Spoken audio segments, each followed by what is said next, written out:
11:30 বাজছিল। অমাবস্যার রাত ছিল, সেই জন্যই আজ রাতে আকাশে চাঁদ দেখা যাচ্ছিল না। আর এই কারণে আজ অন্ধকারটা একটু বেশি ভয়ঙ্কর লাগছিল।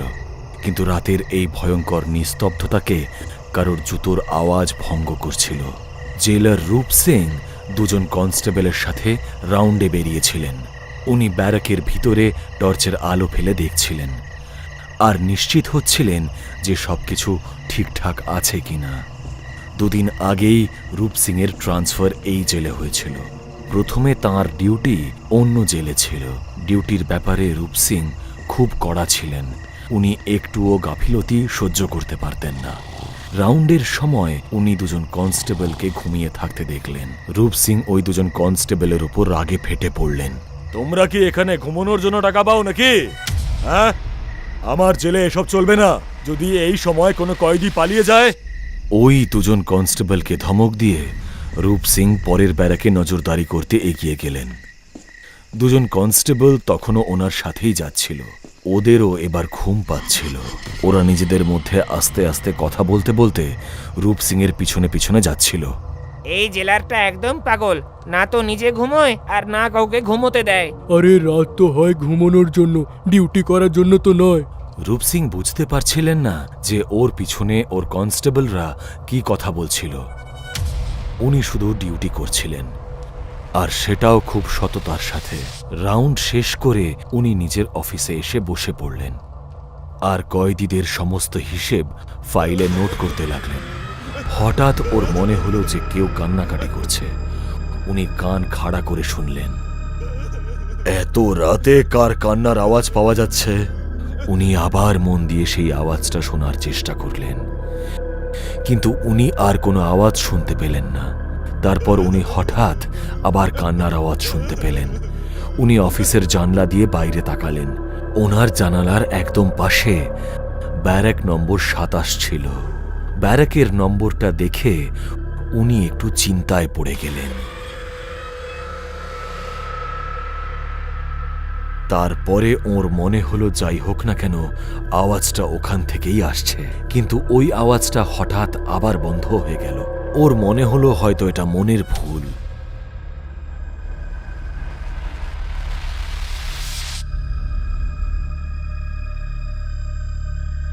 উনি ফাইলের কাজটা শেষ করে ফ্রি হয়ে বসলেন।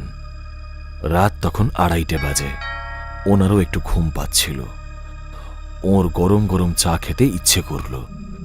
উনি তখনই কনস্টেবলকে ডাকলেন, কিন্তু কনস্টেবল ওর ডাকে কোনো সাড়া দিল না। রূপ সিং বাইরে বেরিয়ে এলেন আর দেখলেন কনস্টেবলটি বাইরে বসে বসেই গভীর ঘুমে মগ্ন। উনি ওকে বকা দিয়ে জাগাতেই যাচ্ছিলেন, তখনই হঠাৎ দেখলেন ব্যারাক নম্বর 27 থেকে আলো আসছে। এই সময় ব্যারাকে আলো জ্বলছে? এ সময় তো সমস্ত আলো নেভানো থাকে। মনে হয় ব্যারাক নম্বর 27-এর কয়েদি পালানোর চেষ্টা করছে। উনি সামনের কনস্টেবলকে জাগালেন। কনস্টেবল জেগেও ঘুমের ঘরেই ছিল।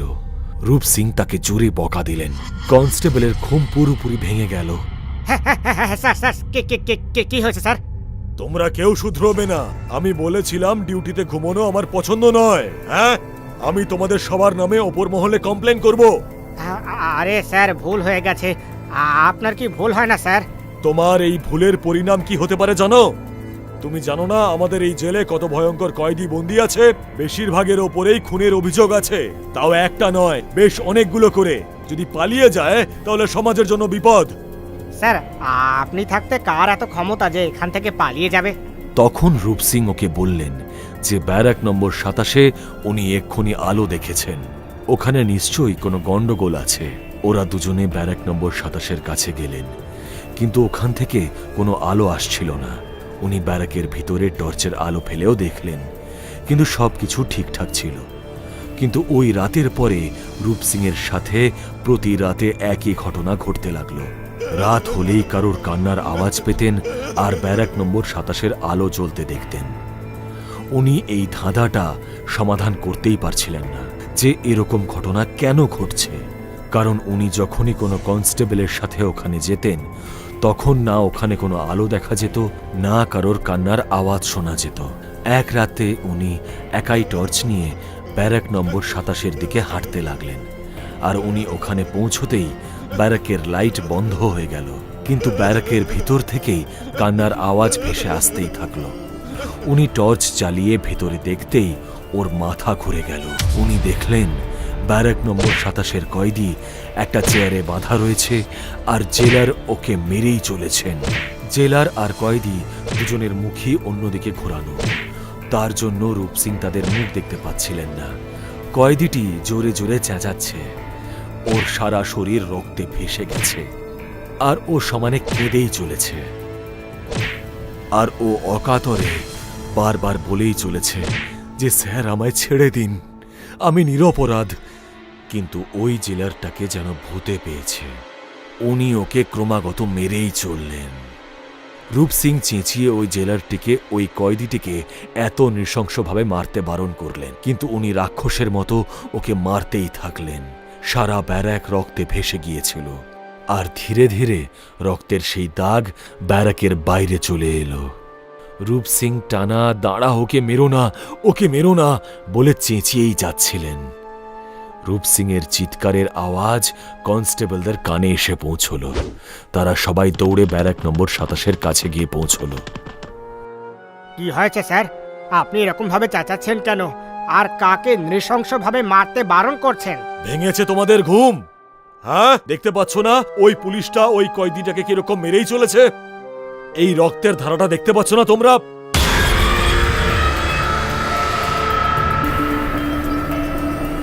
স্যার, আপনার কি হয়েছে? এখানে তো কিচ্ছু নেই। ব্যারাক নম্বর 27-এর কয়েদি তো একদম ঠিকঠাক আছে, আর ও তো আপনাকেই দেখছে। ব্যারাক নম্বর 27-এর কয়েদি একদম ঠিকঠাক ছিল, ওর কাছে কোনো পুলিশও ছিল না, আর ওর ব্যারাক থেকে কোনো রক্তের ধারাও বের হচ্ছিল না। এই একই ঘটনা রূপ সিং এর সাথে প্রায় ঘটতে লাগলো। কনস্টেবলরাও ওকে আড়ালে আবডালে পাগল বলতে লাগলো। রূপ সিং কয়েকদিনের জন্য ছুটি নিয়ে নিলেন, কিন্তু বাড়িতেও উনি এসব জিনিস দেখতে শুরু করেছিলেন। কখনো কখনো তো উনি যখন খাবার খেতেন তখন ওনার রুটির মধ্যে উনি রক্ত দেখতে পেতেন। আবার কখনো ক্লাসে জলের বদলে রক্ত। কখনো কখনো টিভিতে কোনো সিনেমা বা সিরিয়ালের মধ্যেও যদি পুলিশের মারের কোনো সিন আসতো তাহলে উনি জোরে জোরে চেঁচাতেন। একদিন তো উনি রাগের চোটে বাড়ির টিভিটাই ভেঙে ফেললেন। রূপ সিং এখন সারা রাত জেগে কাটাতেন। কখনো কখনো চিৎকার করে বলতেন যে জেলার স্যার, ওকে ছেড়ে দিন, ও নিরপরাধ। ওর স্ত্রীও ওর এই অদ্ভুত ব্যবহারে বিরক্ত হয়ে উঠেছিলেন। উনি রূপ সিংকে ডাক্তার দেখালেন। ডাক্তার রূপ সিংকে ঘুমের ওষুধ দিয়েছিলেন, কিন্তু ওর ক্ষেত্রে ওষুধের কোনো ফল পাওয়া গেল না। এখন তো মাঝে মাঝে উনি কানেও নানা শব্দ শুনতে লাগলেন। জেলার স্যার আমায় মারবেন না, আমি তো নিরপরাধ, আমায় মারবেন না, আমাকে ছাড়া আমার বুড়ো মা বাবার আর কেউ নেই। রূপ সিং এর কানে যেই এই কথাগুলো এলো, ওর মাথায় একটা কথা ঘুরল। কিছুদিন আগের কথা, সে সময় উনি অন্য একটা জেলের জেলার ছিলেন আর নিজের ডিউটি করছিলেন। তখন এক রাতে ওই জেলের ব্যারাক নম্বর 27-এ উনি একটা গন্ডগোল অনুভব করলেন। উনি দৌড়ে সেখানে গেলেন। ওখানে একজন যুবক বন্দী ছিল, তাকে সেদিনই আনা হয়েছিল। ওর ওপর চুরির অভিযোগ ছিল। ওই যুবকটি জেল থেকে পালানোর মতলব করছিল। রূপ সিং ওকে হাতে না হাতে ধরে ফেললেন আর বেশ কয়েক ঘা লাঠির বাড়ি মারলেন। স্যার মারবেন না, আমি নিরপরাধ, আমি কোনো চুরি করিনি। আমি আমার বাবা মায়ের জন্য রুটি আনতে গিয়েছিলাম। ওই লোকগুলো তো আলাদা ছিল যারা ওই দোকানে চুরি করতে ঢুকেছিল। জানি না পুলিশ আমায় কেন ধরে এনেছে। স্যার আমায় যেতে দিন না স্যার, আমার বাবার খিদে পেয়েছে, উনি নিশ্চয়ই আমার জন্য অপেক্ষা করে বসে আছেন। এটা বলেই ওই যুবকটি আবার জেল থেকে পালানোর চেষ্টা করল। রূপ সিং এর খুব রাগ হলো। উনি ভাবলেন একজন সাধারণ ছেলে ওকে চ্যালেঞ্জ করছে। উনি রাগের চোটে নিজের নিয়ন্ত্রণ হারিয়ে ফেললেন আর ব্যারাকের মধ্যে বন্ধ করে পশুর মতো মারতে লাগলেন। ও বেচারা চেঁচিয়ে চেঁচিয়ে এটা বলতে লাগলো যে স্যার আমি নিরপরাধ, আমায় ছেড়ে দিন। কিন্তু রূপ সিং এর ওপরে যেন কোনো ভূত চেপেছিল।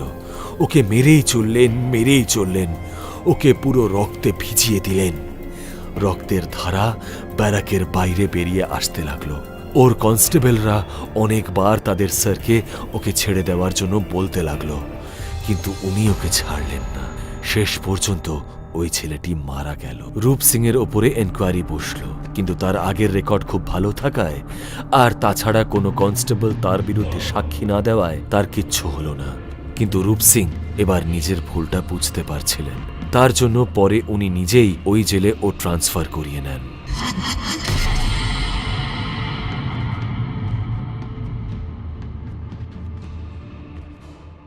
কিন্তু কথায় আছে না, বাপ নিজের বাপকেও ছাড়ে না।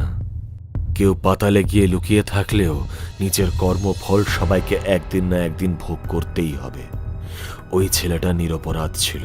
রাগের চোটে অন্ধ হয়ে গিয়ে রূপ সিং ওকে মেরে ফেলেছিলেন। রূপ সিং ভেবেছিলেন উনি বেঁচে গেছেন, কিন্তু তার কর্ম তাকে তাড়া করে বেড়াচ্ছিল। এখন রোজই রূপ সিং এর সাথে এসব ঘটতে শুরু করেছিল। বাধ্য হয়ে ওকে একটা মেন্টাল হাসপাতালে ভর্তি করে দেওয়া হলো। কিন্তু একদিন সকাল সকাল যখন ওর ঘরের দরজা খোলা হলো, তখন হাসপাতালের নার্স সামনে যা দেখলো তা দেখে নার্সটি শিউরে উঠল। নার্সটি দৌড়ে ডাক্তারের কাছে গেল আর হাঁপাতে হাঁপাতে নার্সটি ডাক্তারকে বলল, স্যার বেড নম্বর 27 ঘরে সিলিং ফ্যান থেকে ঝুলে আত্মহত্যা করেছে।